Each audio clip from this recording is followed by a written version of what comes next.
নমস্কার। যুক্তি তর্ক সঙ্গে অর্কই আপনাদের স্বাগত।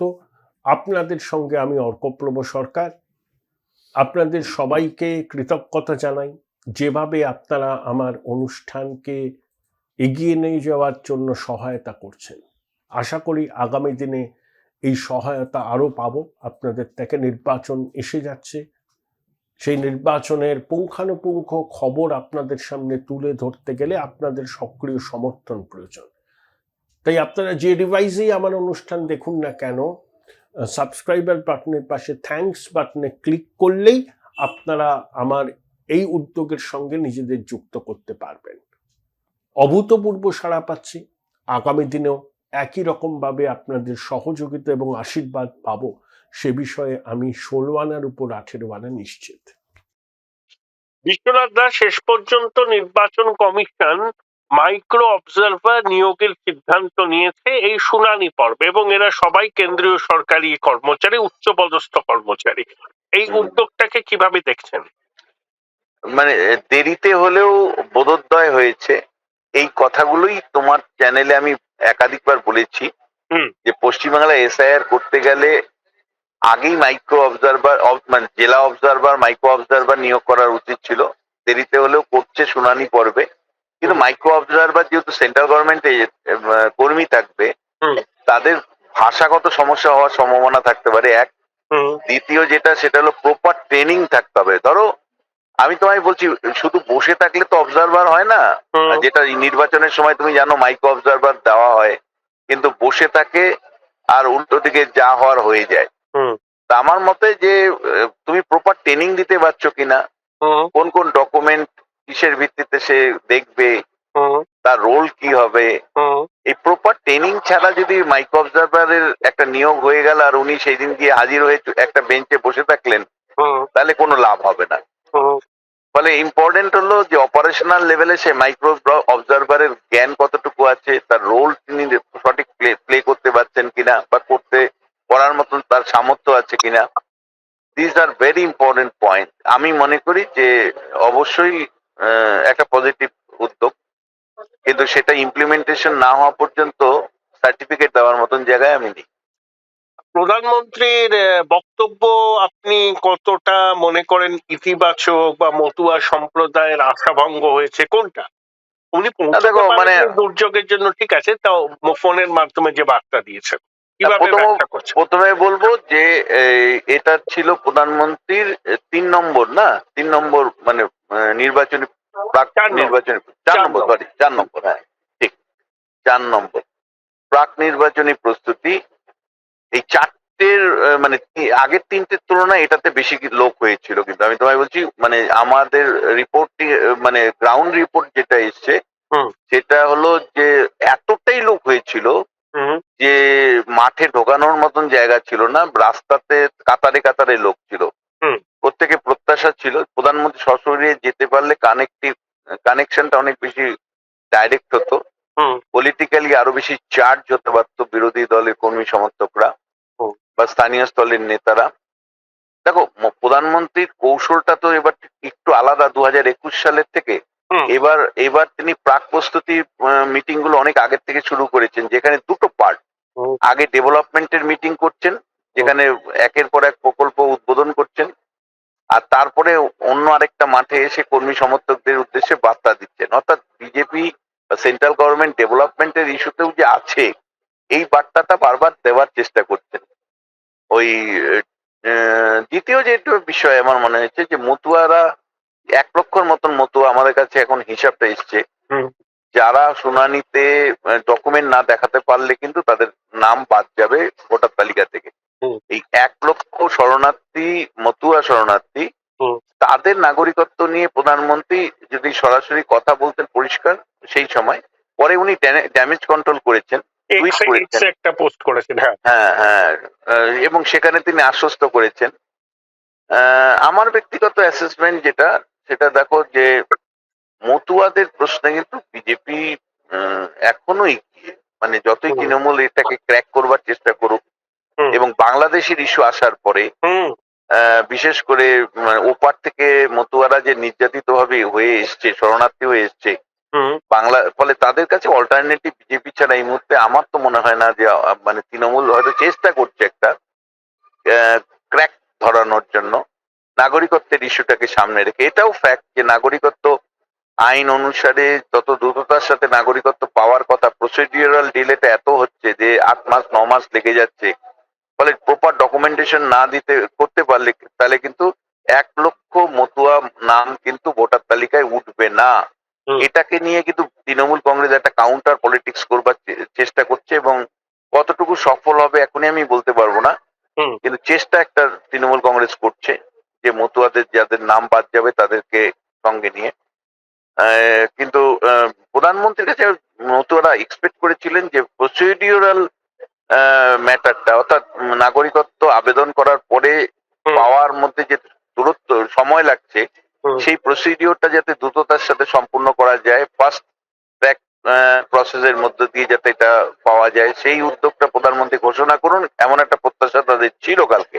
হুম। কিন্তু প্রধানমন্ত্রী সেই প্রত্যাশা পূরণ করেনি অবশ্যই, কিন্তু তারপরেও ড্যামেজ কন্ট্রোল উদ্যোগ হিসাবে তিনি মতুয়াদের সাথে আছেন সেই বিষয়টা বার্তা দিয়েছেন, তার টুইট বার্তা যেটা তিনি দিয়েছেন। আমার আহ, হ্যাঁ, হ্যাঁ, আমার শেষ প্রশ্ন, বিশ্বনাথ দা, আইপ্যাক যে লেটেস্ট রিপোর্টটা দিয়েছে তাতে বলেছে তৃণমূল মেরে কেটে 154টা আসন পেতে পারে। এটা হচ্ছে আপার লিমিট, লোয়ার লিমিট অনেক কম। তারা অনেক ফ্যাক্টর বলছে, হিন্দু ভোটের মেরুকরণ, দুর্নীতির প্রাতিষ্ঠানিকীকরণ, গোদের উপর বিস্ফোরা, মেসি ম্যাসাকার, এবং বাংলার সাইলেন্ট মেজরিটির সিংহভাগের পরিবর্তনের আকাঙ্ক্ষা। এই সবগুলো বর্তমান শাসকের এগেনস্টে যাচ্ছে। আপনি কি আইপ্যাকের এই সমীক্ষার সঙ্গে সহমত? প্রথমত আইপ্যাকের এই ধরনের সমীক্ষা হয়েছে বলে আমার জানা নেই, মানে আমি লাস্ট যেটা জানতাম হুম, সেটা 250ই ওরা বলেছিল। হুম, তারপরে এখন এই ধরনের ফিগার ওরা বলেছে, এটা আমার সত্যি জানা নেই, তোমার থেকেই জানতে পারলাম। হুম, কিন্তু আমি তোমায় বলতে চাই যে it is too early to make any comment. হুম, আমি সবচেয়ে বেশি নজর এই মুহূর্তে রাজনীতিতে যেটা দিচ্ছি সেটা হলো মুর্শিদাবাদে হুমায়ুনের হুম, দলের উদ্ভব। আগামীকাল হুমায়ুনের মুর্শিদাবাদ থেকে যে দল, সেই দল রাজ্য রাজনীতিতে কি ধরনের প্রভাব ফেলে হুম, তার উপরে কিন্তু ভোটের ফলাফল অনেকটা নির্ভর করবে। এসআইআর যেমন একটা ইম্পর্টেন্ট পর্ব ছিল, হুম, বাংলাদেশের ইস্যু একটা ইম্পর্টেন্ট পর্ব, ঠিক তেমনি ভাবে হুম, আহ, হুমায়ুন কবির কিভাবে আহ, দল তৈরি করেন, কাদের সাথে সমঝোতা করেন, আদতেও তার দলের কতটুকু সমর্থন আসে, হুম, মুসলিম ভোটটা কিভাবে তিনি মানে তার দলের মধ্যে রাখতে পারেন, these are all important factor. হুম, ফলে আগামী বেশ কিছুদিন এসআইআর তো চলতেই থাকবে, হুম, যেটা নিয়ে তুমি শুরু করলে।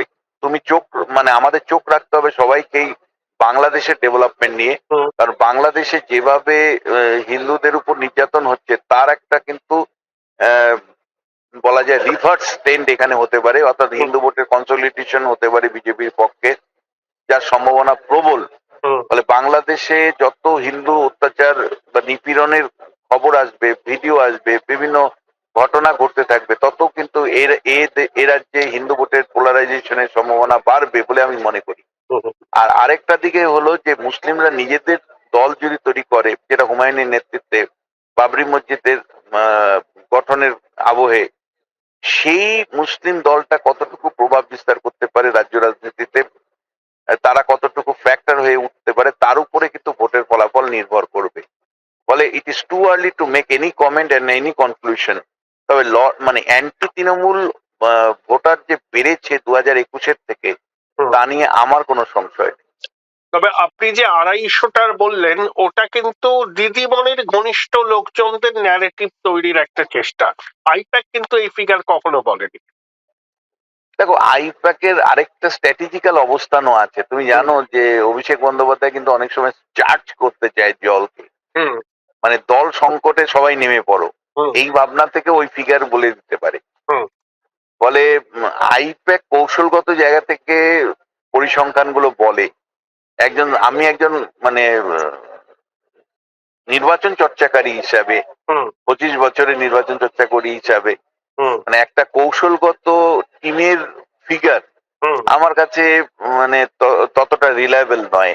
হুম, কারণ তারা এমন হতে পারে কর্মী সমর্থকদেরকে মাঠে নামানোর জন্য সংখ্যা কম বলে চার্জ করানোর জন্য সংখ্যাটা কম বলতে পারে বা সংখ্যাটা বেশিও বলতে পারে। ফলে তারা কৌশলগত জায়গা থেকে এই সংখ্যাগুলো বলেন, যার সাথে নির্বাচন চর্চাকারী হিসাবে গ্রাউন্ড রিয়ালিটি কতটুকু সম্পর্ক আছে তা সবসময় একটা সংশয় তো থাকে। আমার শেষ প্রশ্ন বিশ্বনাথ দাস, 2011-এ বাম বিদায় নিশ্চিত ছিল, কিন্তু যাদবপুরে বুদ্ধবাবু হারবেন সেটা কিন্তু মমতা বন্দ্যোপাধ্যায়ও বিশ্বাস করতে চাননি। মনীশ বাবু দাঁড়াবার জন্য রাজি হওয়াতে তিনি হাঁফ ছেড়ে বেঁচেছিলেন। অনেকে বলছেন ভবানীপুরেও এবার যাদবপুরের পুনরাবৃত্তি হবে। আমারও তোমায় বলছি যে আমাদের মানে নির্বাচন তো সহজভাবে হয় না। আমাদের নির্বাচনে মানি পাওয়ার, মাসল পাওয়ার ব্যবহার হয় এবং গভর্নমেন্ট মেশিনারির ব্যবহার হয়। চারটা এম এখন ইউজ হচ্ছে: money power, muscle power, misuse of government machinery and misinformation. Misinformation narrative তৈরি করতে কাজে লাগে। গভর্নমেন্ট মেশিনারি অর্থাৎ রাজ্য পুলিশ সরাসরি তৃণমূলকে জয়ী করার জন্য ব্যবহার হয়, তো উল্টো দিকে সেন্ট্রাল ফোর্স কেন্দ্রের শাসক দলের দিকে কথা বলে। আর ব্যাপক পরিমাণে তৃণমূলের লোকাল মানি পাওয়ার আছে। আমি বলছি তৃণমূল কেবলমাত্র কর্পোরেট থেকে 1650 কোটি টাকা পেয়ে তৃতীয় বৃহত্তম মানে অর্থ ভান্ডার তৈরি করেছে তা নয়। লোকাল পঞ্চায়েত, পুরসভা সর্বস্তরের তাদের প্রতিনিধির মাধ্যমে কোটি কোটি টাকা তাদের কাছে আছে। ফলে নির্বাচনের ভোটের আগে মানুষের হাতে টাকা দিয়ে বা যেভাবে প্রচার আজকাল হচ্ছে, সেইটা কিন্তু আমি তোমায় বলছি ভোটকে যে কোনো সময় নাড়িয়ে দিতে পারে।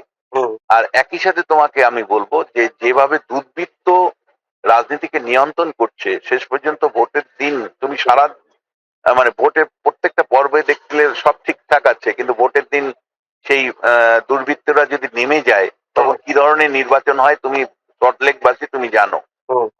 ফলে তোমার অভিজ্ঞতা থেকে তুমি বিচার করবে যে শেষ পর্যন্ত ইলেকশন কমিশন এই চ্যালেঞ্জগুলোকে মোকাবিলা করতে পারবে, তো মানি পাওয়ারের সাথে লড়াই করতে পারবে, মাসল পাওয়ারের সাথে লড়াই করতে পারবে, দুর্বৃত্ত যেভাবে রাজনীতিতে ঘটেছে ভোটে দুর্বৃত্তদের প্রভাব থেকে মুক্ত করে সাধারণ নাগরিককে আশ্বস্ত করতে পারবে স্বাধীনভাবে ভোট দেওয়া। This are all important factor, micro লেভেলের ফ্যাক্টর, যেগুলোকে কনসিডার না করে শুধু আমরা কতগুলো ইস্যুর ভিত্তিতে এ জিতছে ও হারছে যদি বলি তাহলে ভুল হবে। আমার কাছে মোর ইম্পর্টেন্ট, তুমি জানো আমাকে বহু বছর ধরে, তুমি চেনো যে আমি একদম গ্রাসরুট লেভেল ধরে ধরে কাজ করতে ভালোবাসি। ঠিক। ফলে সেই জায়গাতে অনেক ইফবার্টস আছে, দেখা যাক যে কোন ইফবার্টস কিভাবে নিউট্রালাইজ কেউ করতে পারে কিনা। Thank you Biswanath, thank you. Join Indian Institute of Hotel Management now. Right choice, right decision.